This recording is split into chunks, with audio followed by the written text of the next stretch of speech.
Southern Fried True Crime covers cases that are not suitable for young listeners, and there may also be some explicit language used.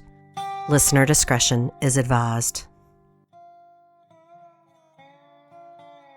In the summer of 1985, Susie Newsom Lynch and her first cousin and lover, Fritz Klenner, loaded her 2 sons and dogs into a Chevy Blazer and made a run for it.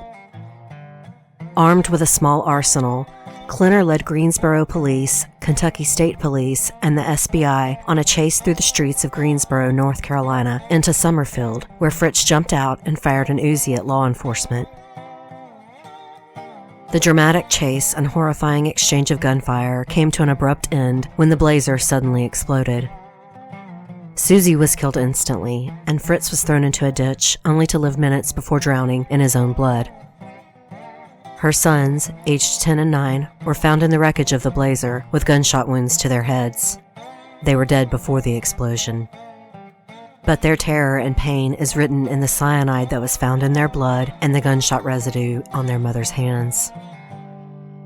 It's an incredible tragedy of Shakespearean proportions, with 2 powerful Southern families at the heart of it. There was a divorce, a custody battle, and then outright carnage, with 9 people in all dead and whole families destroyed. Welcome to episode 40, The Bitter Blood Murders.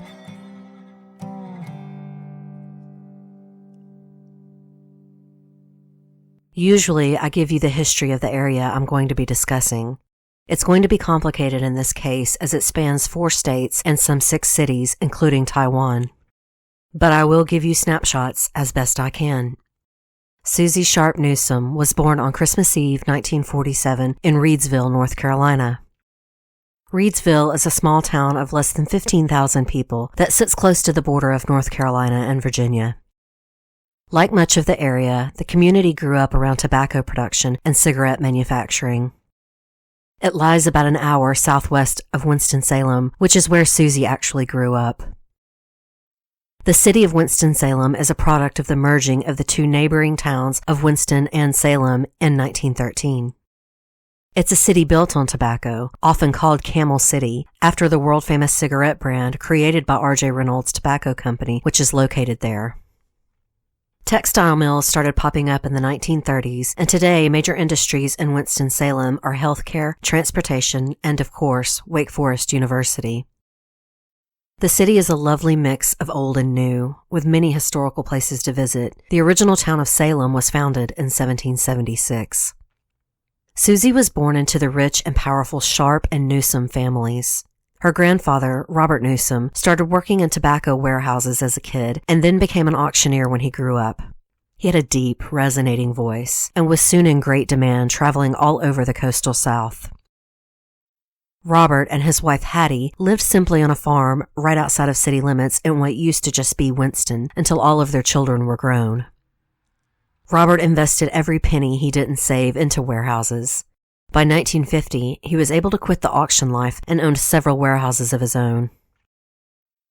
The Newsomes were a dynamic couple with different tastes in churches and politics that somehow made them more interesting rather than cause rife in their marriage. Though they were a rich family, they were also revered and beloved. Robert and Hattie were better known as Pawpaw and Nanny by the time Susie was born. Known as Susie Q, she was the darling of the family. She was named for her aunt, Susie Marshall Sharp, who was the first female Chief Justice in North Carolina. Her mother, Florence, was Big Susie's sister. Sharp was one of the most respected names in the state, and Susie was always very proud of her heritage. She was a beautiful dark-haired little girl named Queen of May when she was 5 years old. But she was spoiled and had an infamously ferocious temper. It was said her mother had to pour cold water on her to calm her down. She was a bully to her younger brother Rob, who was sweet-natured and a bit more intellectual. Though Susie herself was intelligent and always a straight-A student, she resented his achievements. Her father, Robert Newsom Jr., known as Bob, was a tobacco executive, and her mother was a high school teacher and then after retirement taught at a nearby business college. Much like Robert Sr. and Hattie, the 2 were pillars of the community, and they were energetic workaholics, both working into their 70s. Susie enrolled at Wake Forest and was quickly named fraternity sweetheart. Though she had many beaux, she met a basketball player named Tom Lynch there and was instantly smitten. And he fell quickly for her too. Though the same age, he was a couple of years behind her in college. She graduated and stayed, applying to grad school just to be with him. Tom also came from money. His parents, Chuck and Dolores Lynch, were originally from Pittsburgh, where Chuck worked as an accountant for General Electric. He moved the family several times to New York, New Jersey, and finally in Chicago, where they stayed the longest.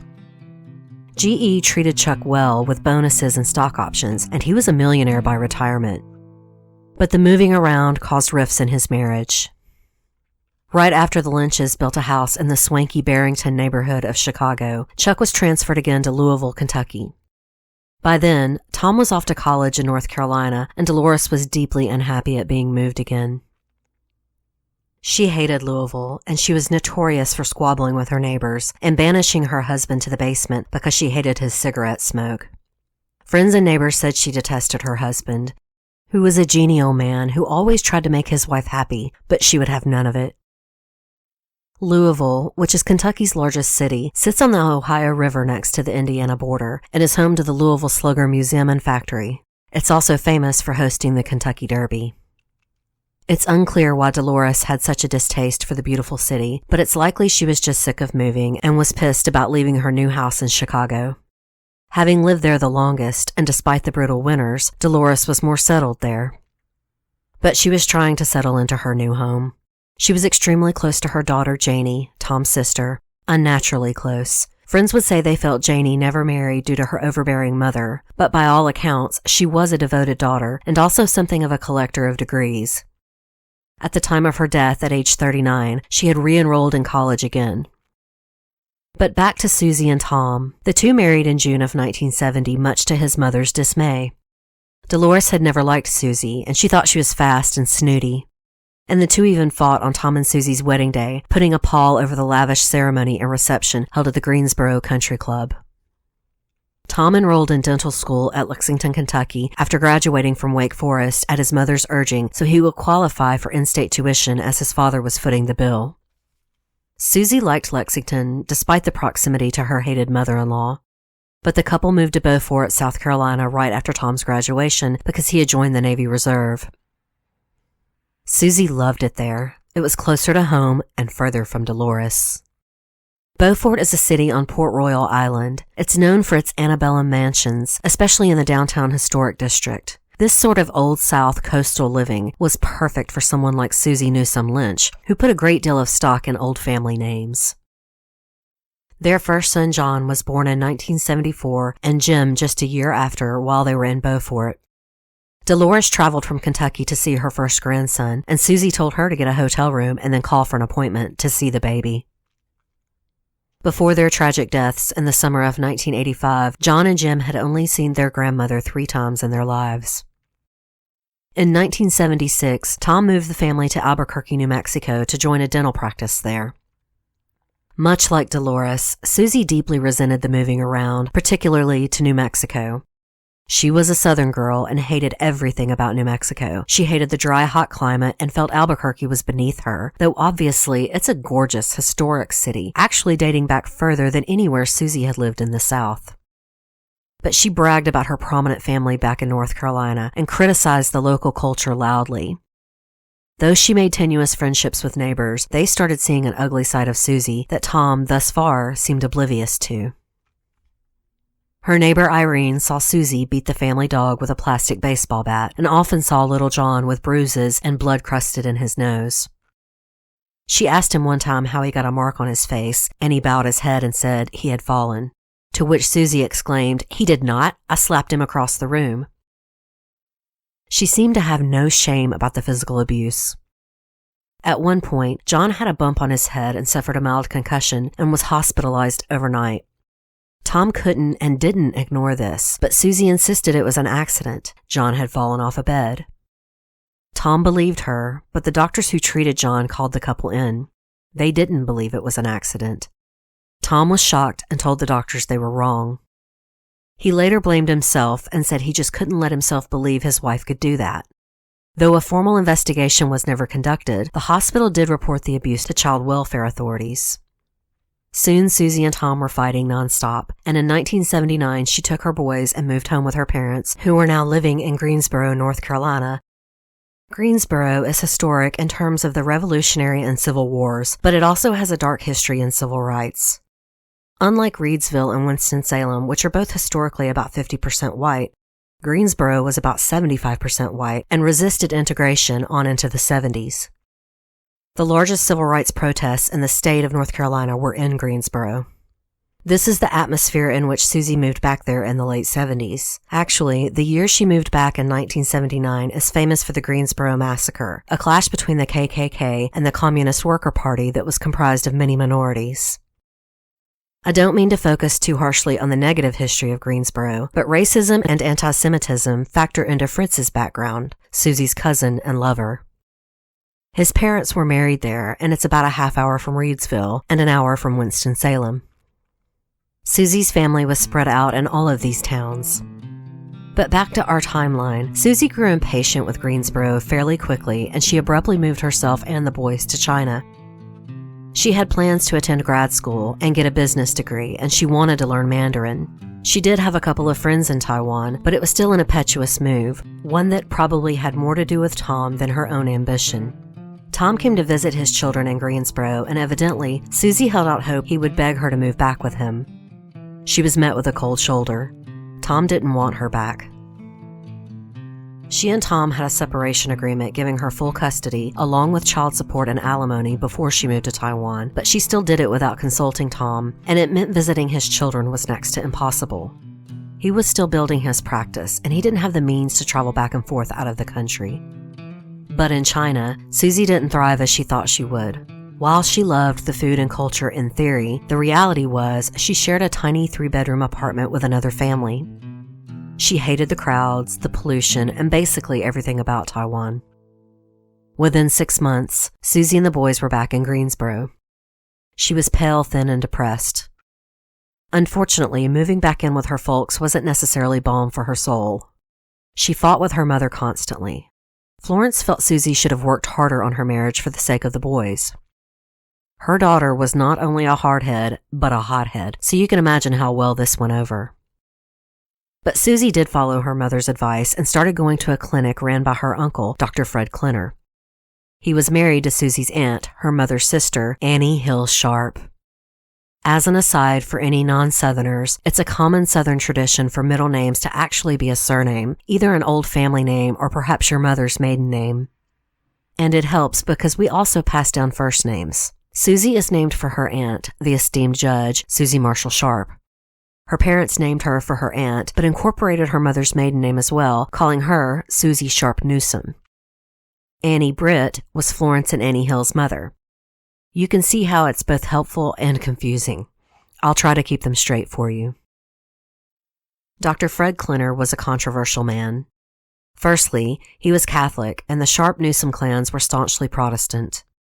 He was also Northern, coming from New York. He met Annie Hill Sharp at Duke University, where she was studying nursing and he was getting his medical degree.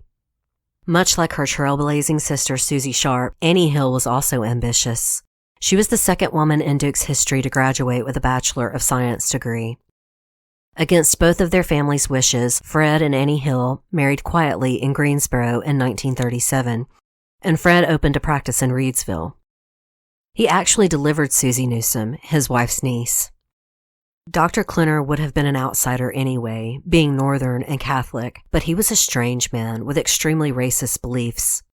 He idolized Adolf Hitler, and he refused to integrate his own waiting room until the late 70s.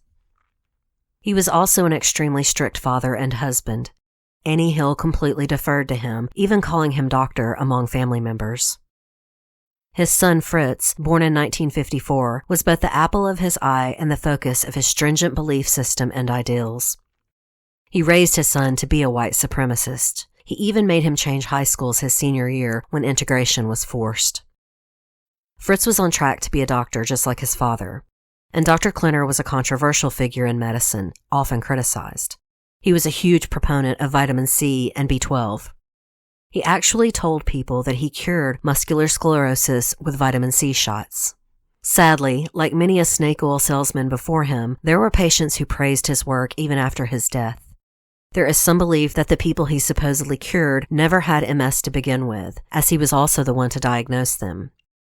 It's pretty convenient, and it's predatory behavior in a medical doctor who would have likely lost his license if he practiced now. But back to Fritz. The boy lived an isolated life. He was lonely, had few playmates or friends as he got older. Along with his father, he had an obsession with guns, particularly military grade.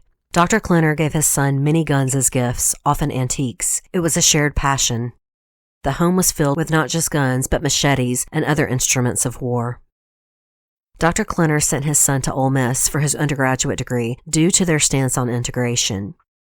Though their hand had been forced, he admired the fortitude with which Ole Miss fought racial equality.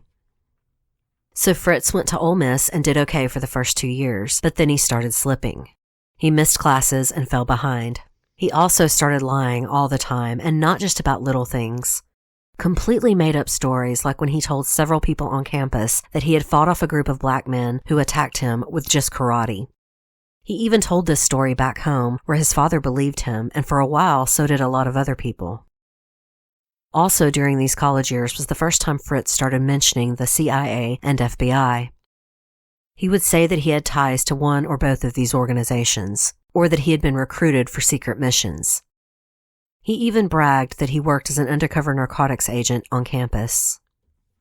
No one really believed these stories, at least not most people, but also no one really challenged him. He was just kind of known as the peculiar son of the strange Dr. Klenner. He also kept guns with him in his dorm room and always wore a knife on his belt. When Fritz came home for Christmas break, after about 4 years, he announced that he had graduated and the school would be mailing his diploma. In reality, he had quit school just shy 3 credits in a foreign language, which, considering he spoke German at home with his father, is a strange class for Fritz Klenner to be lacking. His father finally got fed up about Fritz's diploma not showing up and called the school. They explained that not only had Fritz not graduated, but they didn't even hold graduation ceremonies near the holidays.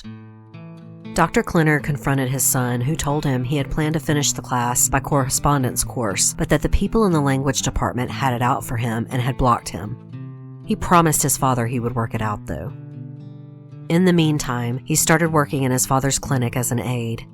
He had a good bedside manner and was supposedly a whiz with a needle, able to find veins quickly with little pain. Much like his father, the patients loved him. He once again lied and said that he had finally gained the credit to graduate and announced that he was accepted at Duke University Medical School, just like his father. It was another lie, and incredibly, his parents believed him. His father gave him the money for tuition and also money for rent to live part-time in Durham as he attended medical school. It was about an hour drive, so he would return every Friday night to his parents' home, work in his father's clinic all weekend, and then return to Durham Sunday night, supposedly to be ready for class on Monday morning.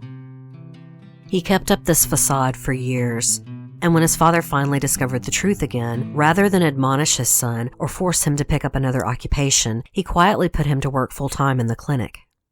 This is when he met his first cousin, Susie Newsom Lynch, again. They had not grown up close. Dr. Klenner's strange behavior was off-putting, and the family largely avoided Fred, Annie Hill, and Fritz. Fred liked it that way. For the most part, they lived in isolation. Their big house had blankets that covered the windows, and inside was a cluttered nightmare. If visitors did come, stacks of magazines would have to be dumped out of chairs or dirty laundry moved from the table. They didn't encourage visitors, and being unpopular, they didn't get many anyway. Those that did come were put off not only by the clutter, but by the Klenner's creepy collection of guns, swords, and Nazi memorabilia. But Susie came to their clinic and started seeing Fritz to get vitamin B12 and C shots. They quickly became close. Most people, including her family, thought they were just friends. During this time, Susie was in vicious custody negotiations with Tom. They had reached a formal financial settlement and were due for a hearing to finalize that and also a permanent custody agreement. Right before the hearing, Susie gave word through her attorney that she was now rejecting that financial settlement. It was over $15,000 and accounted for her share of equity in the house in New Mexico. She also was to receive $400 a month in child support. But now she was squabbling again. Tom owed her over $3,000 for dental school expenses as she had worked full-time while he was in school. She was also asking for back payments on medical expenses for the boys and moving costs. To be fair, most of what she asked for would be typical for a divorce. But the problem was, every time they got close to finalizing the settlement, Susie would balk and put everything on hold again over the money. Tom was no fool. He knew it wasn't really about the money. From the day Susie had walked out, she had made it incredibly difficult for him to see his sons. Susie even straight out said that if he agreed to her financial conditions, she would let the boys visit him. He said that basically she held the kids for ransom, and this was true. Tom was growing weary. Though he capitulated to many of her demands, secretly he went ahead and filed for divorce in New Mexico. This is significant, because though the couple were formally separated with a temporary custody agreement, no one had actually filed. And where the divorce was filed is what made all the difference. It meant that the custody and financial settlement would be adjudicated in a New Mexico court. Susie was appalled and incensed. She wanted to go to court in North Carolina. She fought Tom tooth and nail. Trying to play hardball, Tom then changed tactics and sued for full custody. He thought he could play her game. He let her know that if she would just agree to a financial settlement, he would drop the custody matter. He had never wanted full custody. And I want to be clear here, that doesn't necessarily make Tom a bad person or father. Especially in the late 70s and early 80s, judges often awarded custody to mothers automatically. And he was of the generation that believed children should be with their mothers. He most certainly wanted a role in his sons' lives, but as he had chosen to move to New Mexico, he agreed that it could never be an every other weekend sort of deal. He was just asking for reasonable visitation at holidays and 6 weeks every summer. But Susie freaked. She now insisted that Tom wanted to take her children from her.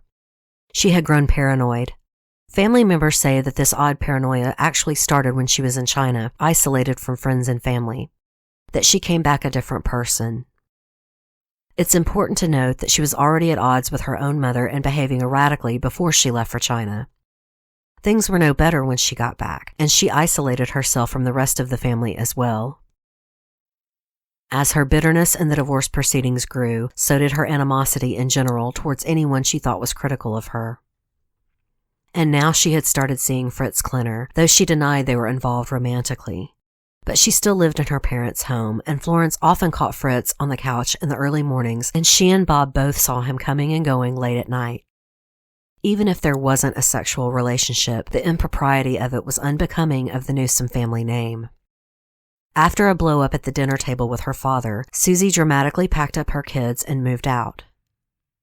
She rented a small apartment in Greensboro and refused to speak to her parents. In November of 1983, the Lynch divorce was finalized in a North Carolina court. Susie had gotten her way. She also got the exact financial settlement and custody arrangement she had wanted. Tom would get the boys every other Christmas, and spring break only on even-numbered years. And he would get 30 days every summer. He was told he could visit the children in North Carolina as long as he gave 2 weeks' notice. However, he didn't win the first Christmas after the divorce was finally settled. At this point, in late 1982, Tom hadn't seen his own children in 2 years. He begged the judge and Susie to allow him to come and get the boys and bring them home for the holidays. The judge allowed this, but ordered Tom to pay a $10,000 bond to ensure that he would bring the boys back. He reluctantly paid the bond and came to North Carolina. Susie was hostile and wouldn't speak to him. He spent 5 days in North Carolina, getting to know his kids again, before taking them back to New Mexico. And he only got a long weekend with the kids before he had to put them back on a plane to Susie. To make matters worse, Susie had fought and won another battle. That Tom would be responsible for the cost of all travel arrangements. Again, this is significant because the judge had also ruled that the boys could not change planes alone. Susie had wanted for them to not be allowed to fly alone at all, but the judge didn't agree to that. There were no direct flights from North Carolina to New Mexico. So Susie was supposed to fly the boys to Atlanta so they could meet the connecting flight where Tom would be waiting on the other end. This meant that Tom was responsible for Susie's airfare to and from Atlanta on top of the expense of flying the boys. He was pissed about this, but agreed. He later said that he got hometowned bad, meaning that Susie basically got a home court advantage by having the divorce settled in North Carolina. You know who was even more pissed? Dolores Lynch. Tom's mother and Susie's arch-nemesis. She wanted Tom to go back to court to fight for more time with the boys and less money for Susie. She was convinced that Susie's aunt, Judge Susie Marshall Sharp, had influenced the trial, something Judge Sharp denied repeatedly over the years. The judge in the case also denied that this was true. I don't think Big Susie had anything to do with it personally, but it is possible that the other judge thought he was currying favors with the powerful Sharp and Newsom clans, because his rulings definitely seemed to be one-sided in favor of Susie's interests. But Tom was battle-weary. He was glad it was settled and hoped to renegotiate on down the line when things calmed down with his ex-wife. What he couldn't know is that things would never calm down with Susie. She may have essentially won their court battle, but she was now off the deep end in her paranoia that Tom would still try for full custody. Her paranoia was fed by her cousin and lover, Fritz Klenner.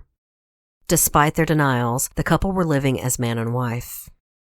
Neighbors and even the grocery store clerks heard them refer to each other as husband and wife, and Fritz made John and Jim call him Papa. Florence Newsom was mortified, embarrassed. However, she did try hard to see her grandsons, but Susie wouldn't allow it. She isolated those boys from everyone. She wouldn't even let them speak on the phone to Tom's mother, Dolores. Things went on like this into the summer of 1984. By then, Tom was getting remarried to a woman named Kathy. She adored the boys, having met them on their visits to New Mexico. She and Tom wanted more time with John and Jim, but they were stopped at every point by Susie. Ironically, she herself broke the court order. She called Tom 2 days before the spring break visitation and tried to cancel. Tom called his lawyer and had him file an affidavit of contempt of court on Susie. Enraged, but with her hands tied, she sent the boys to New Mexico. At this point, Dolores Lynch was even trying to meddle directly. She sent long letters to Tom's lawyer, complaining that he didn't see the kids enough and the financial burden was too great. Furthermore, she herself was paying for all the airfare because Tom couldn't afford it. So she knew for a fact that Susie usually drove the boys to the Atlanta airport and then cashed in the plane tickets that Dolores had purchased for them. Dolores certainly wasn't wrong.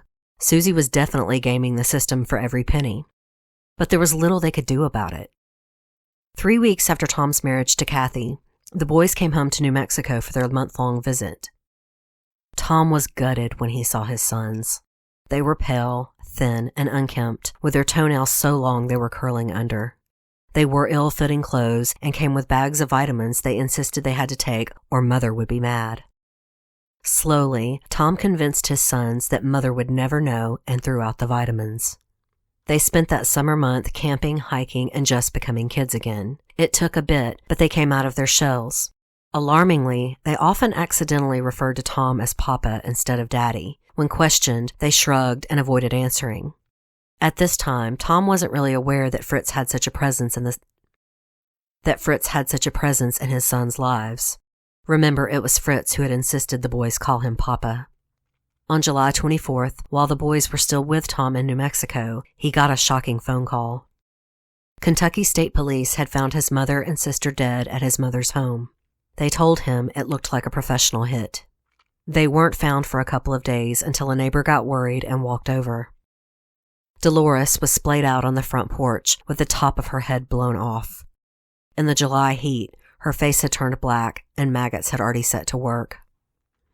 Inside, Janie Lynch was found face down in the dining room. She had been shot at least 3 times in the torso, and she had evidently been running from her killer. There was blood drops and smears through the house leading to the dining room. She was first shot near the foyer, probably about to greet her mother, who was returning home from church. She ran and was finally gunned down in the dining room. The kill shot was to her head. One of the hair rollers she was wearing was embedded in her skull.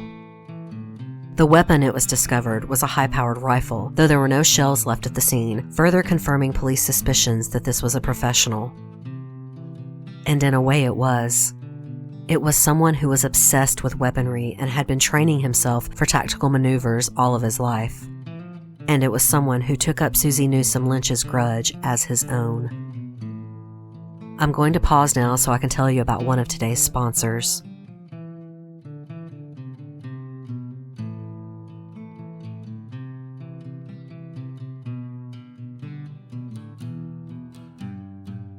Naturally, Tom was shocked and devastated at the murder of his mother and sister.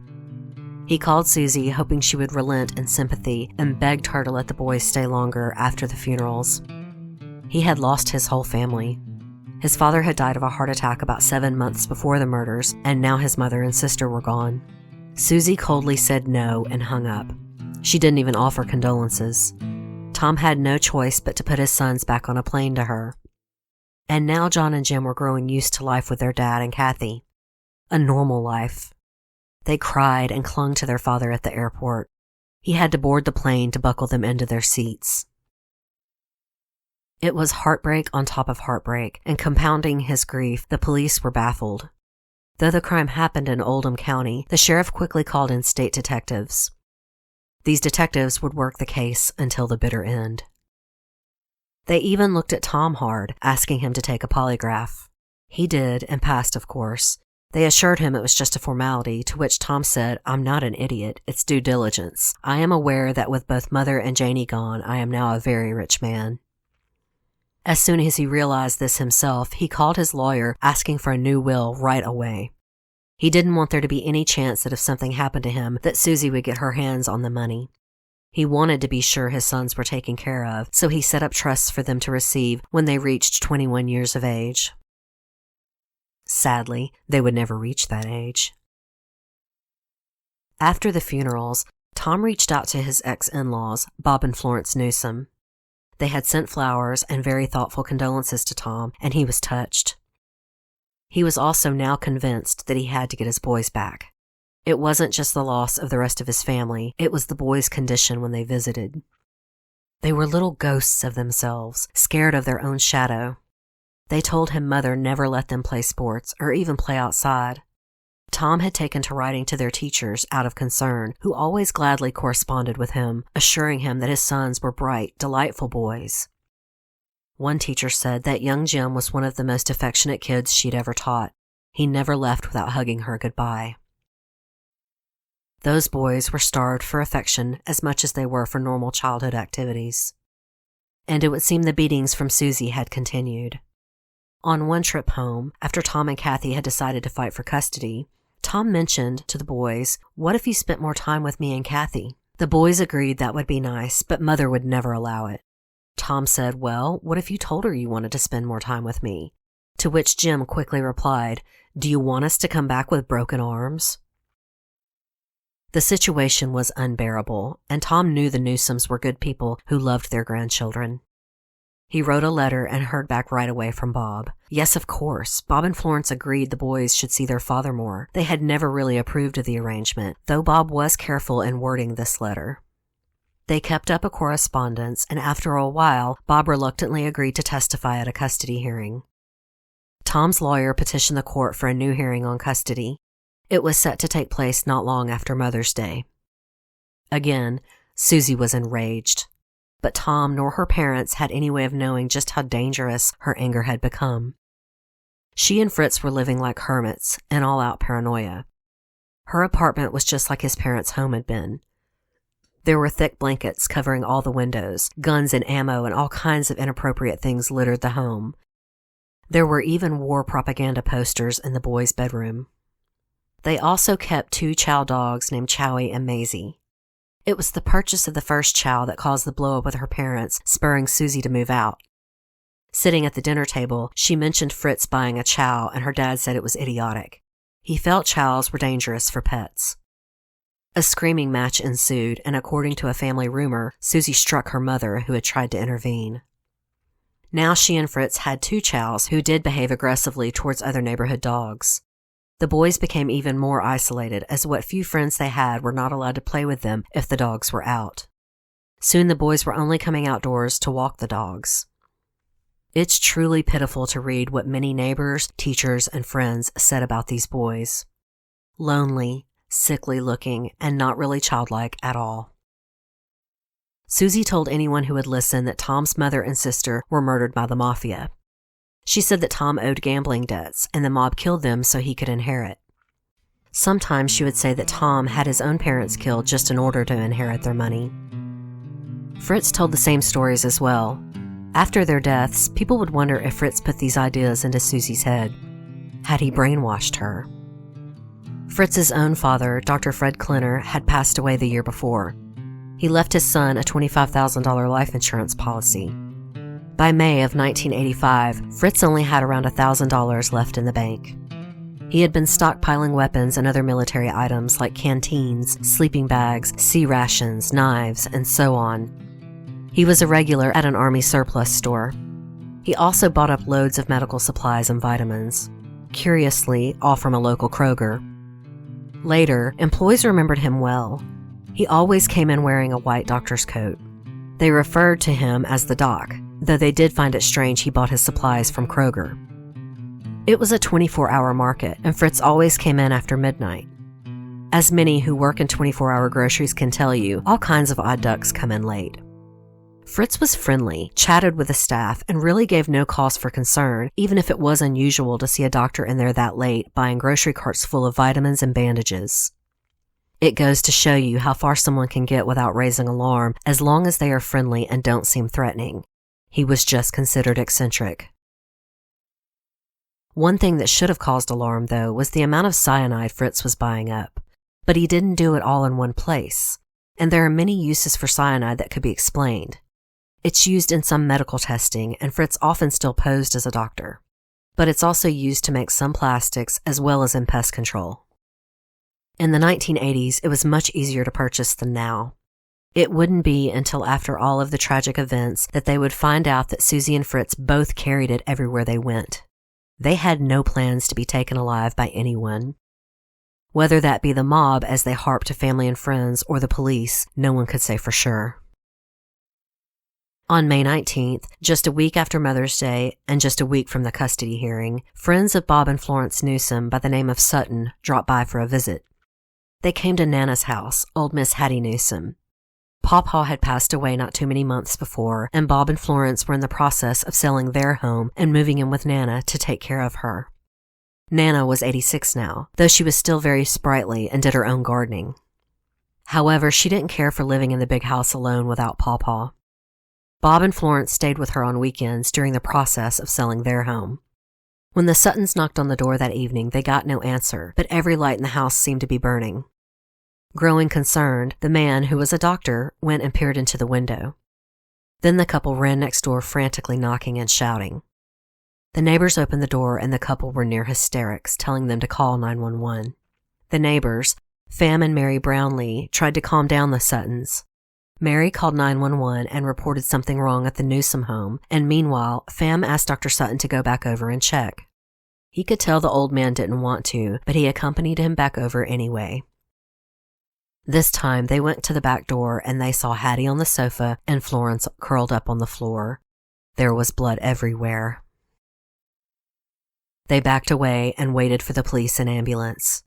It was clear Nana and Florence were beyond help.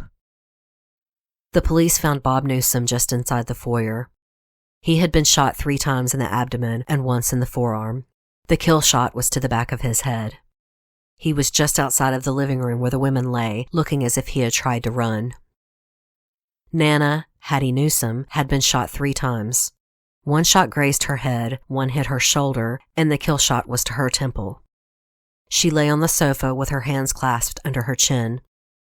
Many officers at the scene would later insist she had been praying, though investigators believed she had been posed that way after death.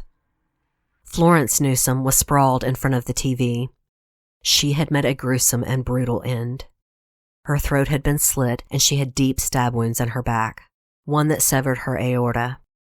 She had also been shot in the right side of her chest and then also in her left temple as she lay bleeding out from the many stab wounds. Her finger under her wedding band was cut and broken, and her diamond engagement ring was gone. It was a horrific scene, even for seasoned police officers. Who murders the elderly in such a vicious manner? Particularly Florence Newsom, who was completely savaged with a knife and gun.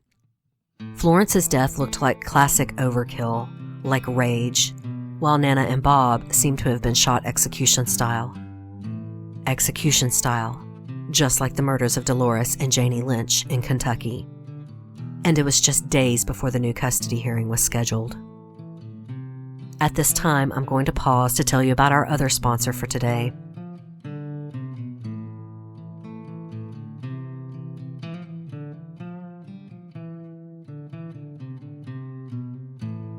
When Rob Newsom, Susie's brother, was called at home, he ran to the scene, though officers wouldn't let him inside. He watched as news vans came to the house, waiting and watching. Word had spread quickly about the triple murder of the beloved Newsomes. The morning news showed ambulances carrying out the bodies. When Rob was asked who could have done this to his parents and grandparents, he replied, "Well, my sister's in-laws were murdered last summer." Almost immediately, Fritz Klenner was a suspect. Tom Lynch didn't know this, but the first thing he did when he found out about the murders was call the Kentucky State detectives and tell them what had happened. They went to North Carolina immediately to help the Greensboro police and the SBI who had been called in. They started watching Fritz and Susie around the clock. And Susie behaved coldly and strangely after the murders, bringing up money and asking about her Nana's furs inappropriately in front of friends and family at the funerals. Everyone thought she was crazy or numb or both.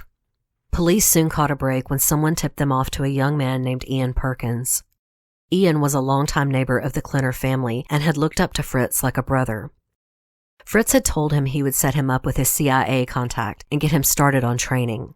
He just needed help with one mission first to test his loyalty. One might believe Ian Perkins to be highly gullible, but it's also somewhat understandable if he really believed Fritz's tales over the years. He saw Fritz in camouflage most of his young life, and all Fritz talked about were weapons, and he often took Ian to the shooting range as well as camping and on other trips. So when he started confiding in the young man about his secret profession, Ian believed him. On the weekend of the murders, Fritz told his mother he was going camping with Ian. He did actually meet Ian on Roanoke Mountain across the border in Virginia. He told Ian to go ahead and set up camp while he went for more supplies. He was setting up an alibi. When detectives brought Ian Perkins in, he caved pretty quickly and told them everything. The timing matched. Fritz's whereabouts for the time of the murders was unaccounted for. Ian was devastated. He never meant any personal harm to the Newsomes, a family he knew well, just like the rest of the town. The problem was, he knew that Fritz was going on a mission to kill someone. Fritz told him that. He just didn't say who. Ian Perkins agreed immediately to wear a wire and help the police without any legal consideration beforehand, meaning he made no deal for immunity. He just wanted to do the right thing. He felt incredibly stupid for believing in Fritz all those years, and particularly for going ahead with this plan. Though he did not participate, he felt immense guilt as though he had. 3 different times Ian wore a wire and talked to Fritz with the police listening in while also shadowing his car. There was even an SBI airplane that tracked their movements. The first 2 tries, Fritz didn't give up enough for an arrest. He danced around issues. When Ian said, "I'm scared, they've asked me to take a polygraph," Fritz calmly said, "You've done nothing wrong, they're just fishing. I've got Valiums that will help you get through the test." He pulled one out and had Ian swallow it right there, much to the horror of the officers listening in. At this point, they knew that Fritz carried cyanide. He had become good buddies with the owner at one of the guns and ammo shop, and the man had been very cooperative with their questioning. He even knew that Susie carried it. But Ian lived. It was indeed a sedative. On Sunday, June 2nd, Ian tried for the 3rd time to catch Fritz on tape. This man really did put his life on the line repeatedly. This time, Fritz kept insisting he hadn't murdered anyone, but that he was being set up. He said, quote, "I'm going to take a royal screwing. I'll pop a capsule. I will not." And at that, his voice trailed off. When he spoke again, he said, "I'll write a paper saying you were not knowingly involved, that you believed you were on a covert mission for the government. I won't see you again." That was enough. They finally had him. But the police didn't stop the car and take him into custody just yet. They wanted a signed warrant. So they let Ian leave and worked to get the warrant for the following morning, Monday, June 3rd, 1985.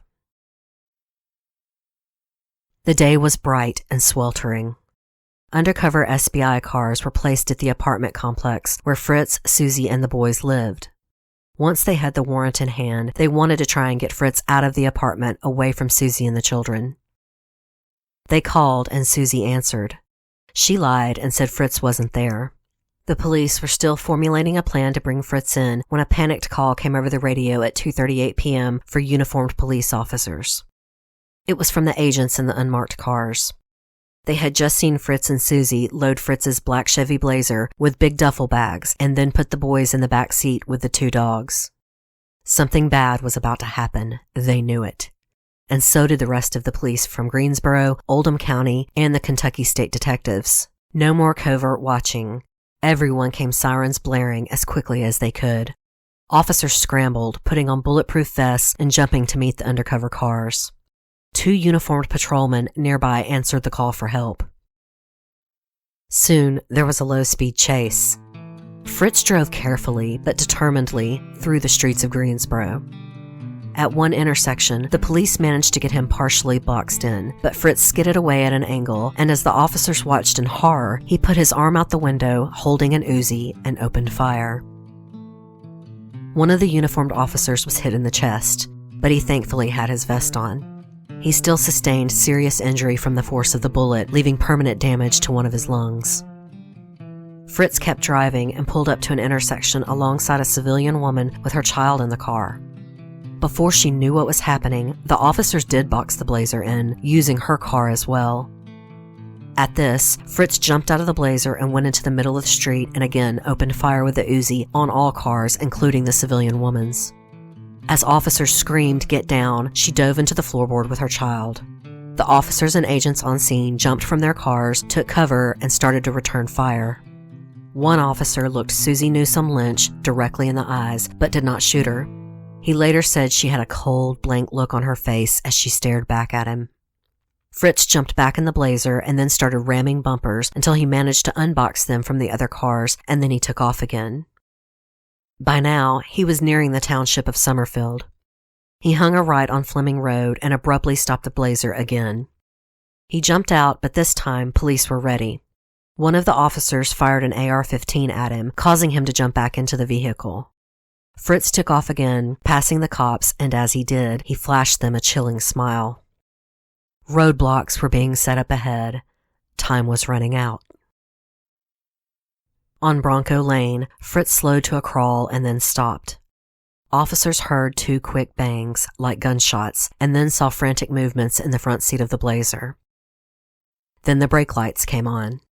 Officers fell back, expecting Fritz to jump out and open fire again, only to see with horror flames shoot out from underneath the Blazer. And then there was an explosion. At exactly 3:07 p.m., just less than half an hour after the first emergency call was raised, the chase had ended in what seemed like hellfire. Debris shot up to the top of telephone poles and then rained down. There was a thick cloud of gray smoke everywhere and complete pandemonium. This had all happened right in front of a school bus stop. There were children and other civilians everywhere screaming and crying. One of the Kentucky detectives, Dan Davidson, ran as fast as he could to the Blazer. He spotted Fritz face down in a drainage ditch about 100 feet from the crater blast. He rolled him over and said, Fritz, can you hear me?" He was trying to get a dying confession. Fritz was choking on his own blood and died within minutes. Susie was found on the other side of the ditch. Her body was torn apart from the waist down. Blood poured from her nose, mouth, and ears. She had been sitting on the bomb and was killed instantly. The rest of the Blazer had rolled down an embankment on the other side of the road. The frame was bowed in, but the roll bars were intact. Officers approached cautiously in case there was another bomb. What they found were 2 dead little boys. Jim had been shot in his left eye and John in the back of the head, both at close range. Their small limbs were intertwined with the legs of their dead dogs. Susie and both boys wore scapulars around their necks, which is a small cloth patch containing prayers to Saint Joseph, the patron saint of departing souls. They also had rosary beads around their necks. Remember, Susie was Protestant. It was Fritz who was Catholic. While officers were cordoning off the scene, a sudden thunderstorm erupted. Hail the size of golf balls rained down on the bodies of Susie and Fritz as if the heavens had opened up in rage. Detective Dan Davidson said it was like the Lord was mad, like he was real mad. The Kentucky detective headed back to his hotel to change clothes and make the calls he was dreading. But he didn't make them fast enough. A reporter called Tom Lynch in New Mexico at his dental office and asked him if he knew what had happened to his ex-wife. When he said no and demanded answers, the reporter said, "Sorry, I'm not at liberty to say," and hung up on him. Tom immediately called the Kentucky State Police and found out that Detective Davidson was in Greensboro. He then called the Greensboro police, who incredibly told him they couldn't tell him anything. He had to be officially notified. Tom knew what this meant. Hell, anyone knows what this means. Yes, protocol needs to be followed, but usually in circumstances like a murder, the police will dispatch a local officer to get to the family members as quickly as possible before they learn it from the press. This didn't happen. Not even for Rob Newsom, who found out from a neighbor who worked at the hospital and had heard it from EMS that Susie and Fritz were dead. He said, "What about the boys?" But the neighbor didn't know. Rob immediately called Tom, but truthfully told him he didn't know anything about John and Jim yet. Both men held a brief moment of hope, noting the time of day, hoping that the boys might still be in school. But they were not. They were lying dead in that blazer for hours as investigators combed the scene. Finally, later that evening, after showering and getting his wits about him, Detective Davidson called Tom Lynch and broke the news that Tom already knew in his heart. His children were dead. When the boys were taken for autopsy, 2 medical examiners worked on them at the same time. The minute they made the first cut, they smelled the bitter almond smell, the telltale smell of cyanide. The boys had been dosed shortly before they were shot. Through the autopsy, they were able to determine that the boys had died of the gunshot wound and not the cyanide, though with the levels in their blood, it wouldn't have taken long. There were some questions over whether Fritz or Susie had pulled the trigger on the boys. Most of Susie's family didn't want to believe she had done it. Some insisted for years that she had been brainwashed by Fritz Klenner and would never have harmed her children. But Susie's autopsy would put an end to speculation, at least for most people.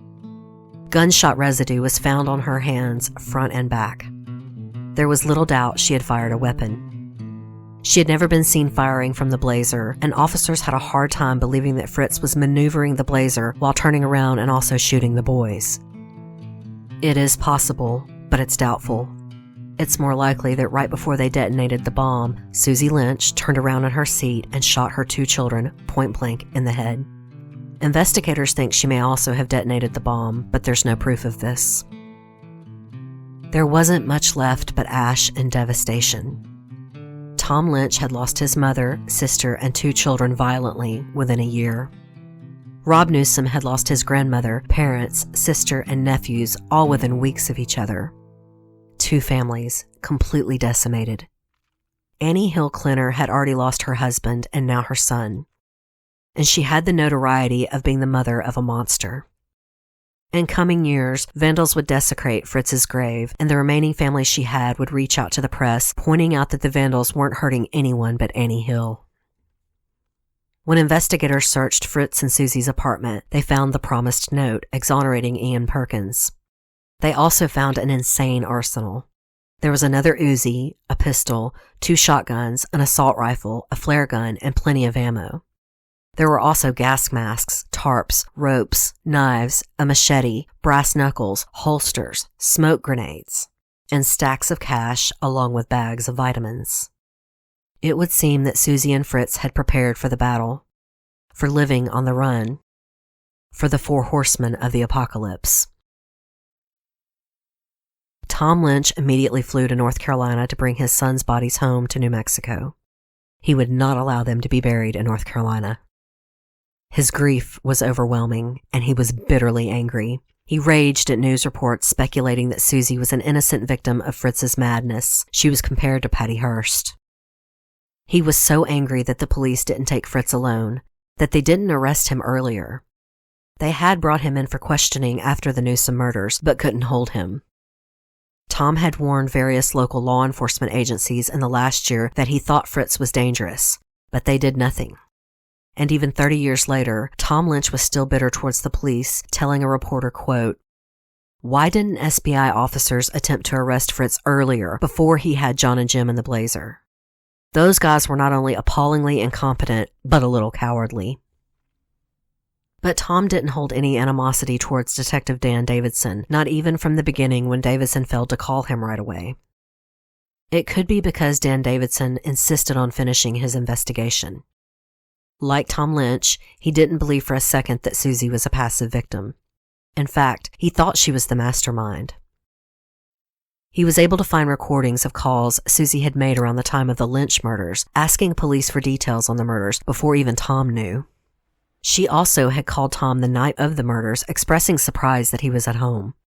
He remembered because she had called so late. She usually called right around dinner time to speak with the boys, holding up dinner for them all. Tom had brushed it off at the time, and in the aftermath of the murder of his mother and sister, had forgotten. After Tom finally called her with the news, phone records show she immediately called Fritz, probably to let him know the bodies had finally been found. Davidson was also finally able to trace the gun used to kill Dolores and Janie Lynch. Through gun sales transactions, he found that Fritz and Susie had sold it back to the dealer from whom they had first bought the gun, on July 23rd, the day after the murders. The dealer confirmed that he saw both Fritz and Susie, and this was on a highway leading back to Greensboro from Kentucky. Davidson always believed that Susie had been present at the murder of her hated mother-in-law. Now he had what he considered proof. From the gun dealer on the interstate, Fritz would have had to gone to Greensboro and double back some 3 hours to take Susie with him to sell the gun back. Davidson also believed that Susie killed her mother-in-law herself. Investigators had always felt that there had been 2 assailants at the crime scene. One who shot Dolores as the other slipped in the house and chased down Janie. Now that they could put Susie in the car with Fritz, Davidson was sure. He was so sure he took this case before a grand jury. It's not that unusual to close out a murder investigation that way, even when the suspects are dead. Often, it's the only way to definitively close a case. And the grand jury agreed. Susie Newsom Lynch and Fritz Klenner were found responsible for the murders of Dolores and Janie Lynch. And what about the Newsoms? Greensboro police and the SBI felt that Fritz carried out the murders alone and did not take it before a grand jury. But you've got to consider the singular brutality with which Florence Newsom was murdered. While Bob and Nana were shot, Florence was literally hacked to death. Deep stab wounds before her throat was slit, and then she was also shot. It was personal, and it was vicious. And Susie Newsom Lynch had detested her mother for years. Though the police and SBI didn't want to charge Ian Perkins due to his cooperation, the Newsoms insisted. They would not let it go. Perkins may not have taken part, but he did know that Fritz was going to kill someone, and he let him do it. A judge agreed. Though Ian Perkins pled guilty and while sobbing admitted everything he had done, the judge found that ignorance or naivete was not an excuse. But he did consider Ian's cooperation when he sentenced him to 6 years suspended, with 4 months actually in jail and 5 years probation. 30-some-odd years later, and Tom Lynch is still bitter about the murders. He remarried a 3rd time and finally had a daughter in his 50s. He lamented that his sons would be grown and he would likely be a grandfather. This was in 2015 on the 30th anniversary of the murders. I can only imagine the pain and suffering that man has lived with over the years, and I don't blame his bitterness. This case was made famous by journalist Jerry Bledsoe, who was commissioned to write a series of articles for the Greensboro News and Record. The story was a sensation, and Bledsoe then researched for 3 years before publishing his opus, Bitter Blood, a true story of Southern family pride, madness, and multiple murder. I could not have accomplished this episode without Mr. Bledsoe's work. And though many think pieces and other articles have been written over the years, nothing compares to his book. He traces the roots of the Sharps and Newsoms back to the late 1800s and tells the saga in a twisting, edge-of-your-seat narrative. As much as anyone else, he looked for a reason that this all happened. He, like most people, believed that Fritz Klenner was mentally ill, possibly a paranoid schizophrenic. But what about Susie? He has a quote at the end of the book from her brother, and I think it really nails Susie Newsom Lynch. Rob Newsom said, quote, "I think my sister's self-worth was derived from her sense of being right." And I think he's right. I think Susie would rather see her sons dead than living with her ex-husband. I believe she was an evil woman. who wrought all of this destruction because of her own pride. It's clear to me that she was the mastermind to all of this. As much as the media at the time tried to paint Fritz that way, I think he was more her victim. We need to see Susie Sharp Newsom Lynch for what she really was, a human and then a monster.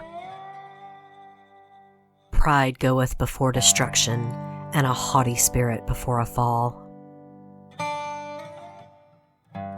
Southern Fried True Crime is written and produced by me, Erica Kelley. The original graphic art is by Coley Horner, and Southern Fried's original music is by Rob Harrison of Gamma Radio. Thank you, Bridgett Jochum, for suggesting this case. I read Bitter Blood when I was in college, and it was so interesting to go back and study this case. Listeners, I've got my old paperback copy that I'm going to put in a drawing, so make sure you are in my Facebook discussion group if you want to enter the drawing. The book is still in print, and it's also on Kindle. As always, if you enjoyed the show, please tell a friend or rate and review on iTunes. You can also listen directly from Spreaker, my network online, or on their app. And I'm also on Stitcher, as well as an awesome new podcast app called Himalaya. It's a brand new platform, and like you guys, I'm always looking for a better way to manage all of the podcasts I listen to, and I really like Himalaya. If you're interested in supporting the show, I have a Patreon page with many different rewards for different levels of donation. Or you can visit my website, southernfriedtruecrime.com, where you can make a one-time donation just by hitting the donate button. I also have a merchandise store open. Just go to whatamaneuver.net and click on Shop by Store, then search for Southern Fried True Crime. I have all sorts of t-shirts, tanks, hoodies, and even onesies for babies. If you have any comments, corrections, or suggestions, you can email me at southernfriedtruecrime@gmail.com. I love hearing from you guys, and I'm always looking for new cases, so please feel free to reach out. I'm all over social media, so just search the show name in your favorite platform if you'd like to connect with me there. If you're interested in discussing this case or any other episodes further, please come check out my discussion group. It's linked to my main Southern Fried True Crime Facebook page. Also, quick note, Facebook's algorithms recently dumped a lot of people from closed groups if they seemed inactive. It wasn't me, I promise. If you just enjoy lurking and got dumped, come on back. We'd love to have you. Until next time, thanks so much for listening. Y'all take care.